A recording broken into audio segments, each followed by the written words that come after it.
జిల్లా పొన్నూరు మండలంలోని మాచవరంలో అక్రమ రేషన్ బియ్యం తరలింపు కలకలం రేపింది. విశ్వసనీయ సమాచారం మేరకు రంగంలోకి దిగిన పోలీసులు భారీగా రేషన్ బియ్యాన్ని పట్టుకున్నారు. పొన్నూరు మండలం మాచవరంలో అక్రమ రేషన్ బియ్యం పట్టుబడ్డాయి. రూరల్ ఎస్ఐ శ్రీహరి ఆధ్వర్యంలో పోలీసులు దాడులు నిర్వహించారు. అక్రమంగా రేషన్ బియ్యం తరలిస్తున్నారన్న సమాచారంతో సిబ్బందితో కలిసి తనిఖీలు చేపట్టారు. ఈ క్రమంలో ఒక ఆటోలో తరలిస్తున్న 20 క్వింటాల రేషన్ బియ్యాన్ని పోలీసులు స్వాధీనం చేసుకున్నారు. అక్రమ రేషన్ బియ్యాన్ని సీజ్ చేసి పోలీసులు కేసు నమోదు చేసి దర్యాప్తు చేపట్టారు. గుంటూరు జిల్లా పొన్నూరు మండలంలోని మాచవరంలో అక్రమ రేషన్ బియ్యం తరలింపు కలకలం రేపింది. విశ్వసనీయ సమాచారం మేరకు రంగంలోకి దిగిన పోలీసులు భారీగా రేషన్ బియ్యాన్ని పట్టుకున్నారు. పొన్నూరు మండలం మాచవరంలో అక్రమ రేషన్ బియ్యం పట్టుబడ్డాయి. రూరల్ ఎస్ఐ శ్రీహరి ఆధ్వర్యంలో పోలీసులు దాడులు నిర్వహించారు. అక్రమంగా రేషన్ బియ్యం తరలిస్తున్నారన్న సమాచారం అందడంతో సిబ్బందితో కలిసి తనిఖీలు చేపట్టారు. ఈ క్రమంలో ఒక ఆటోలో తరలిస్తున్న 20 క్వింటాల రేషన్ బియ్యాన్ని పోలీసులు స్వాధీనం చేసుకున్నారు. అక్రమ రేషన్ బియ్యాన్ని సీజ్ చేసి పోలీసులు కేసు నమోదు చేసి దర్యాప్తు చేపట్టారు.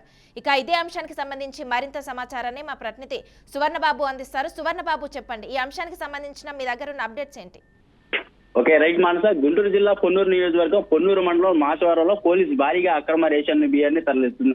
వారిని చాకచక్యంగా పోలీసు రూరల్ ఎస్ఐ శ్రీహరి విశ్వసనీయ సమాచారం అందడంతో తన సిబ్బందితో అక్రమంగా తరలిస్తున్న 20 క్వింటాల రేషన్ బియ్యాన్ని స్వాధీనం చేసుకున్నారు. వెంటనే బియ్యంతో పాటు ఆటోను కూడా సీజ్ చేశారు అన్నమాట. అయితే దీనికి సంబంధించి ఎవరైతే ఉన్నారో ఆటో సిబ్బంది, డ్రైవరు ఘటనపై కేసు నమోదు చేస్తూ దర్యాప్తు చేస్తున్నారు. రేషన్ బియ్యం ఎక్కడి నుంచి లోడ్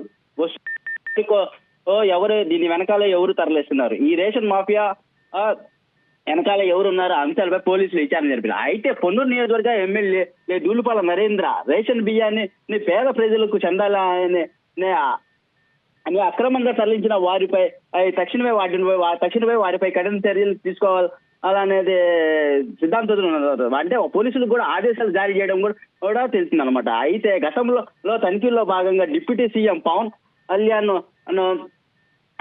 కాకినాడ పోర్టులో రేషన్ బియ్యాన్ని సీత షిప అనే పదం సెన్సేషన్ లా హిట్ అయింది అనుకోవచ్చు. డిప్యూటీ సీఎం పవన్ కళ్యాణ్ అక్రమంగా తరలిస్తున్న బియ్యాన్ని అని అదే విధంగా ప్రజలకు రేషన్ బియ్యానికి అందే విధంగా సంకల్పంతో ఉన్నారనమాట. అయినప్పటికీ విచ్చలవిడిగా ఈ రాష్ట్ర వ్యాప్తంగా రేషన్ బియ్యాన్ని అనే పేద ప్రజలకు అందనివ్వకుండా పేద ప్రజల దగ్గర నుంచి సుమారుగా 12 రూపాయల నుంచి 15 రూపాయల వరకు కొనుగోలు చేస్తున్నారు. అంటే ఆ బియ్యాన్ని మొత్తం తీసుకొని పక్క రాష్ట్రాలకి 50 రూపాయలకి పై చిలుకులు పైన అమ్మే ప్రయత్నాలు చేస్తున్నారు. అయితే గతంలో రేషన్ బియ్యాన్ని చాకచక్యంగా పట్టుకున్న క్రమంలో అంటే ఇదే పోలీస్ స్టేషన్ కి సంబంధించి ఇదే పొన్నూరు రూరల్ పోలీస్ స్టేషన్ లో 2 కానిస్టేబుల్ అయితే అంటే గోప్యంగా సమాచారాన్ని విశ్వసనీయమైన సమాచారాన్ని గోప్యంగా ఉంచకుండా ఈ సమాచారాన్ని అంటే ముందస్తుగానే పోలీసులు వస్తున్నారు, మీ దగ్గరికి వస్తున్నారు అనే సమాచారాన్ని ఇదే రేషన్ మాఫియాకి ఇదే కానిస్టేబుల్ చెప్పడంతో ఆ ఇద్దరిని కూడా